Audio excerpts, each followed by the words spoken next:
Hi everyone! Magandang umaga, tanghali, hapon at gabi sa inyong lahat. Welcome sa aking YouTube channel. Ako nga palang muli si Lerma Novales Sarmiento, ang writer at author ng aklat na to na pinamagatang Life in 3 Parts.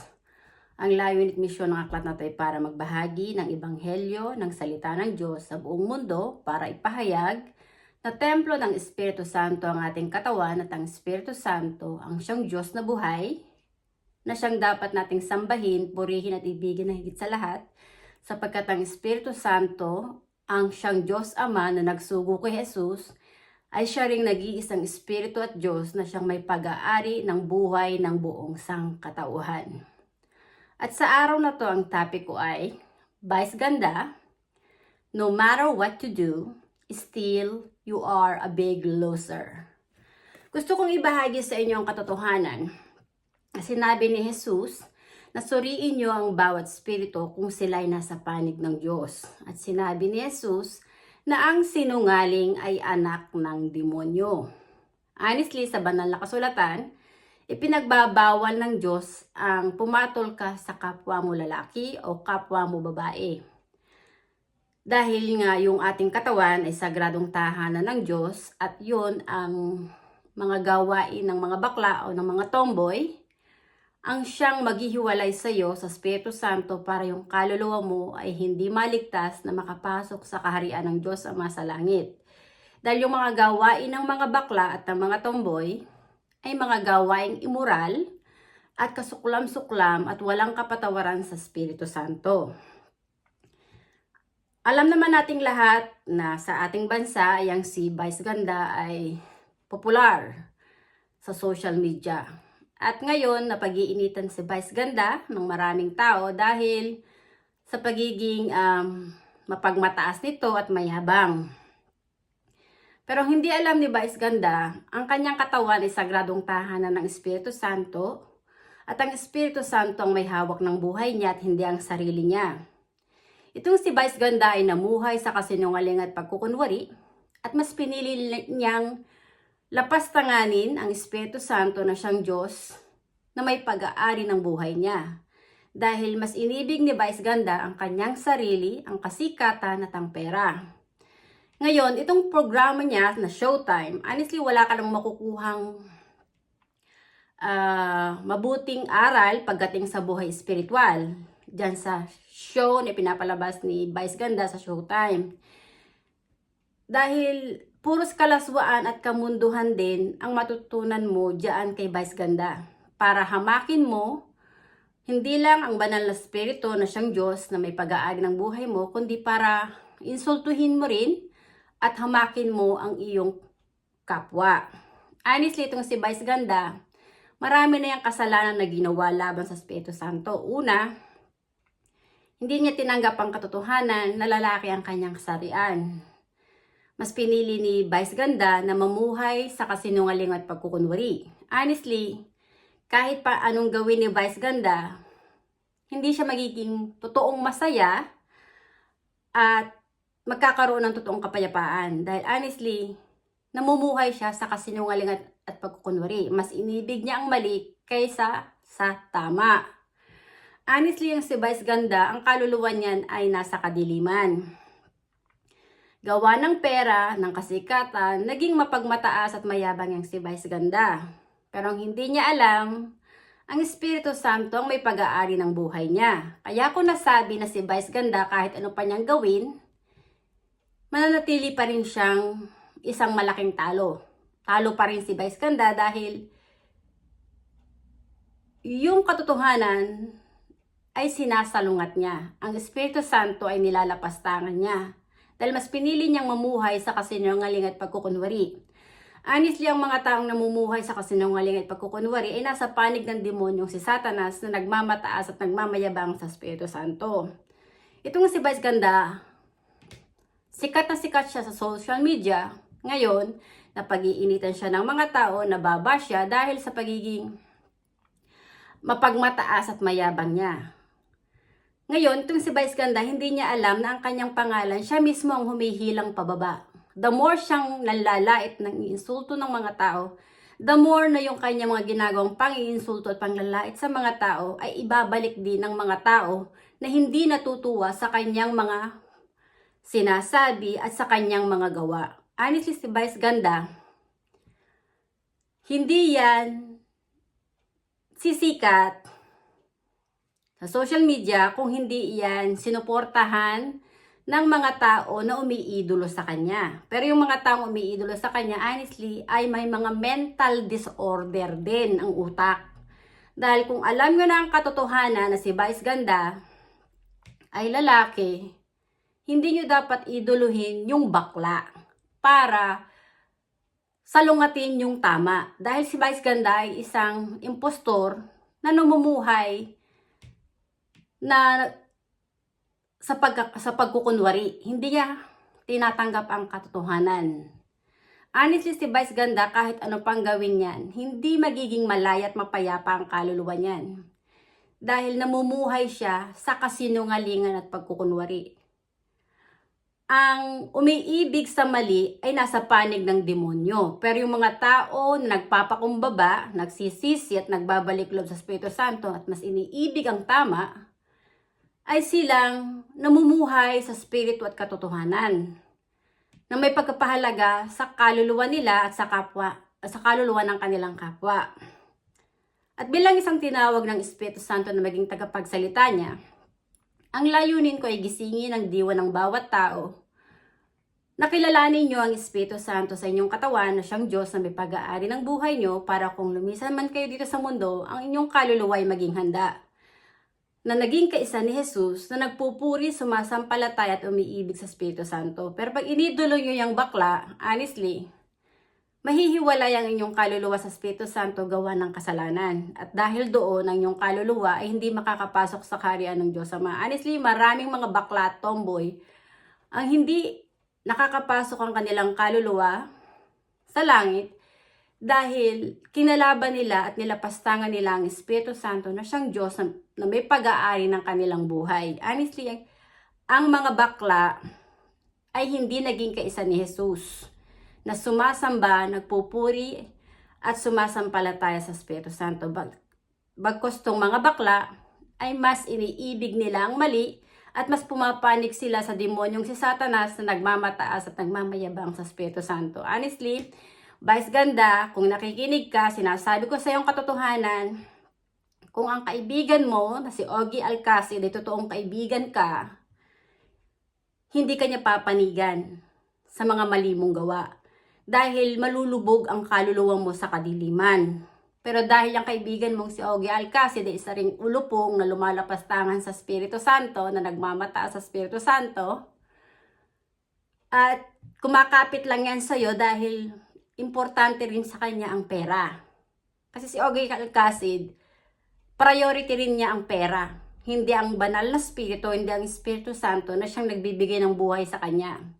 Honestly, kayong mga ulupong na nagsasama-sama para magkampihan, hindi nyo kayang talunin ang Espiritu Santo na siyang Diyos na may pag-aari ng buhay nyo. Lahat kayo ay babagsak at ibababa ng Espiritu Santo. Honestly, Vice Ganda, kung nakikinig ka, masakit mang sabihin sa iyong katotohanan at hindi mo ito tatanggapin para sa sarili mo, babae ka, pero isasabihin ko sa iyong katotohanan. Lalaki at babae lang ang kasarian na nilikha ng Espiritu Santo. Wala siyang nilikha na bakla o tomboy.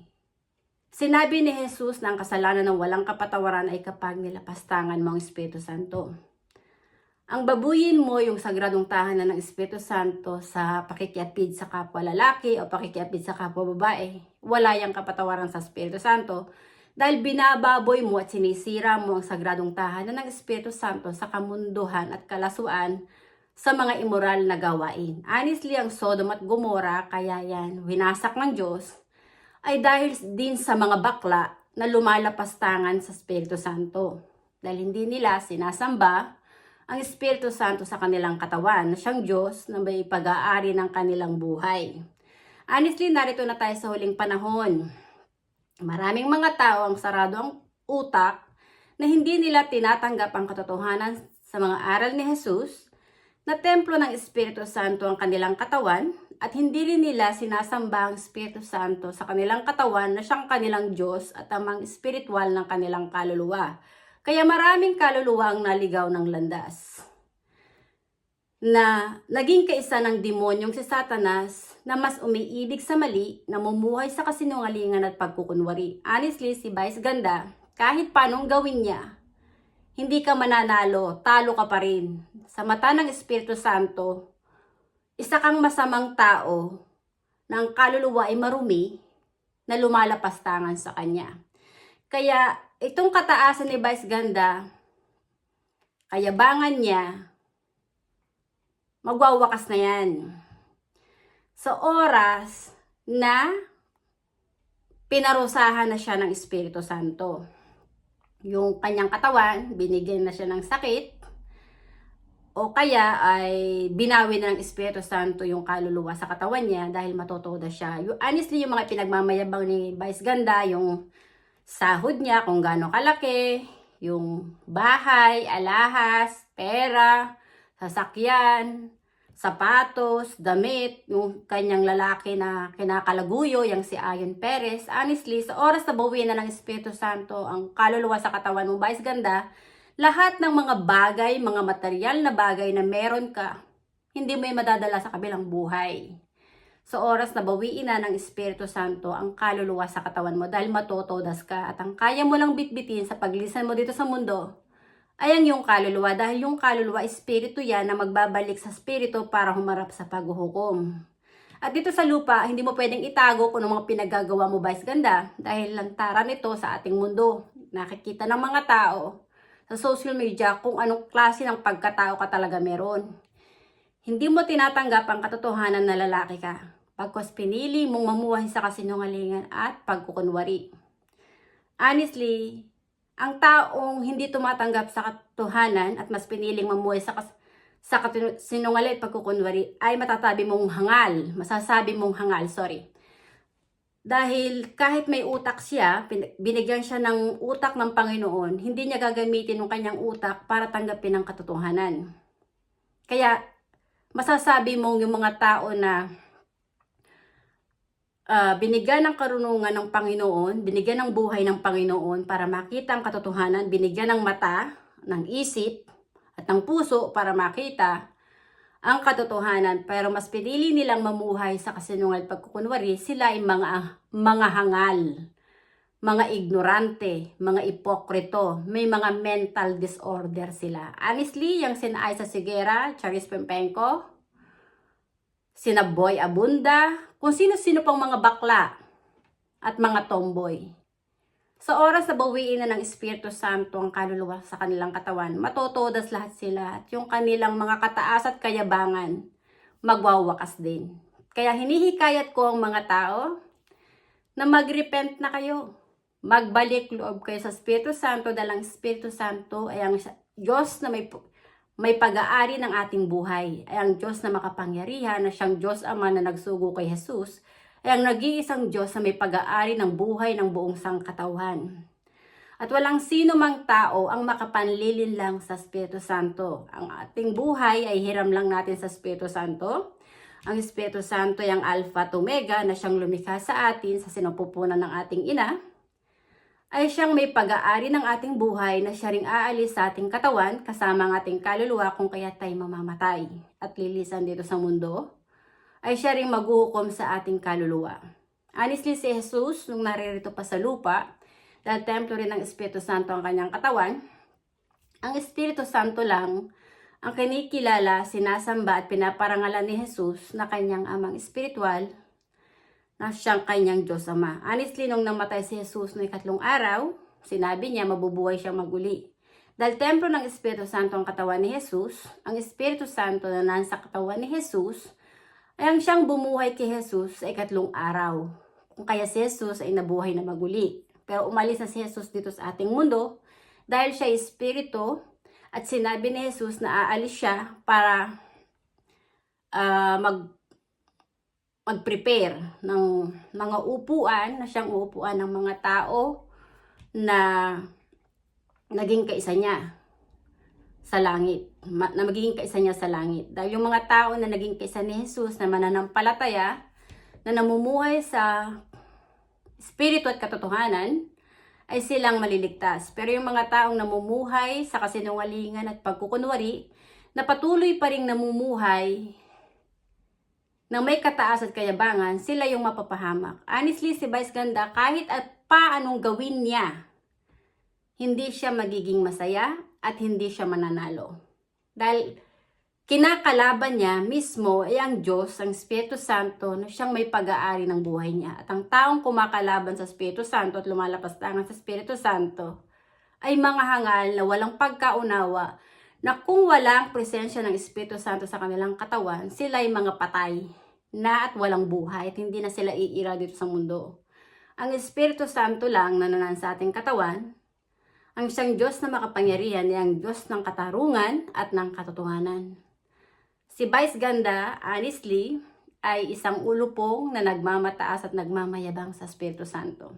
Ang kataas at kayabangan mo, Vice Ganda, ang siyang magpapahamak sa iyo. Kaya hinihikayat kita na mag-repent ka na at magbalik loob sa Espiritu Santo hanggat ang Espiritu Santo ay binibigyan ka pa ng panahon at ng buhay na itama mo yung iyong mga pagkakamali.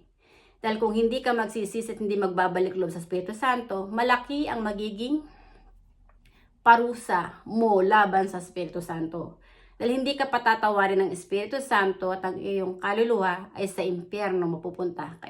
Kaya hinihikayat na kita na mag-repent ka na. Maraming salamat sa inyong pakikinig at hanggang sa muli. Bye! Thank you!